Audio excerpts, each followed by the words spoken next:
I'm Gabe Joel, and this is Comic 2 Cents, the show where I share my thoughts and feelings about the news that's going on currently in the world of superheroes and comic books.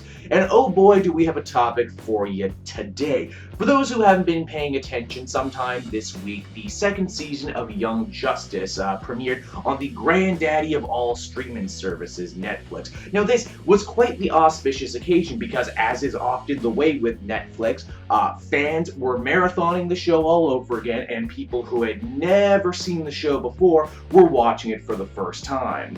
And because we live in an age of social media, people have been taking to Twitter and Facebook to testify about their experience. And with all this fan love and all the outpouring, the question is ultimately asked yet again, could this new surge of interest for Young Justice be enough to bring the show back? Well, show creator and still after all this time biggest cheerleader Greg Weisman seems to think so. If you follow Weisman, you'll know he's had a hell of a career, sadly characterized by his amazing shows being canceled far too soon. You'll also know that a day doesn't go by that he doesn't have to field questions about the chances of Young Justice coming back to TV screens. For those who have still never watched the show, Young Justice awed comic and non-comic fans alike by telling rich, interesting stories with fully three-dimensional super characters who are all part of an incredibly diverse super team, both in terms of race and gender. And in just 2 seasons, the show managed to build a fully fleshed out and functioning DC universe, the likes of which fans hadn't seen since the heyday of Bruce Timm and company. And yet, despite all the critical praise, Young Justice was mishandled by Cartoon Network. The show would disappear for long periods of time with no answers as to why.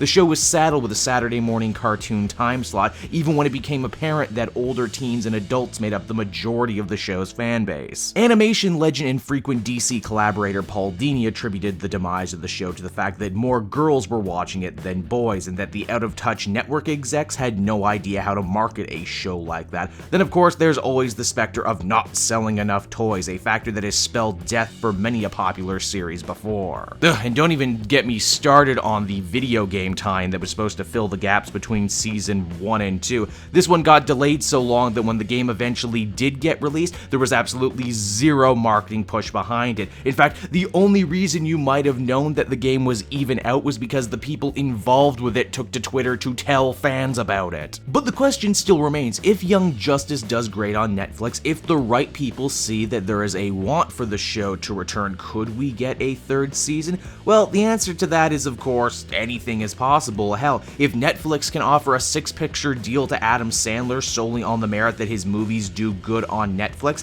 why not Young Justice? Well, there's a couple sad whys. For one, the team that made Young Justice so special, they've mostly moved on to other projects. Sure, Weisman might jump at the chance to return, but all the storyboarders, voice actors, and behind-the-scenes people, they gotta eat, and it would be much harder to get them all back. Then there's the licensing issues with DC, Warner Brothers, and Cartoon Network. Yes, Netflix does more animated shows now than ever before, but they're either wholly original properties like BoJack Horseman, or stuff like The Croods and How to Train Your Dragon, where Netflix has a certain level of exclusivity worked out. Young Justice sadly has a lot of moving parts and lots of people who need to either be paid or appeased somehow. Of course, that's not to say there's no hope at all. Netflix has a special deal worked out with Adult Swim for day-and-date release of Mike Tyson Mysteries, so maybe they do have an in with the right people, maybe, possibly. So, in summation, should Young Justice come back? Well, in my mind, yeah, totally. If it was up to me, it would come back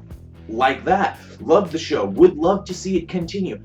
But will it come back? That's just so much of a tougher question. It's going to be a real uphill battle. I honestly don't think we'll see it in our lifetime. And you know what? Even if it was to come back, I'm worried about what sort of form it would return in. I mean, just look what's popular right now in the realm of DC animation. You got your Teen Titans Go, and you got your Justice League action. And if my options were to have the show come back and have it be in line with those two that I just mentioned, or not come back at all, part of me, as sad and as cynical as it might sound, would rather just keep my good memories than see it twisted and distorted into something horrible. But if nothing else, the show has a chance now. It has, what few shows get, and that is another chance to get back in the public eye, thanks to Netflix, thanks to people marathoning it, thanks to it kind of taking over social media. Maybe I'm wrong, maybe the stars will align and we'll get it.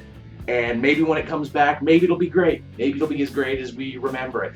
And maybe it won't be like some other shows that we petition nonstop to come back, like Family Guy and Arrested Development, only for them to come back and kind of disappoint us. Hopefully that will not be the case. So until next time, everyone, I've been Cape Joel, and this has been My Comic 2 Cents. Hey everyone, thanks so much for watching my newest video. I hope you enjoyed it, and I hope you'll feel like checking out some more videos I have on offer here at Cape Joel.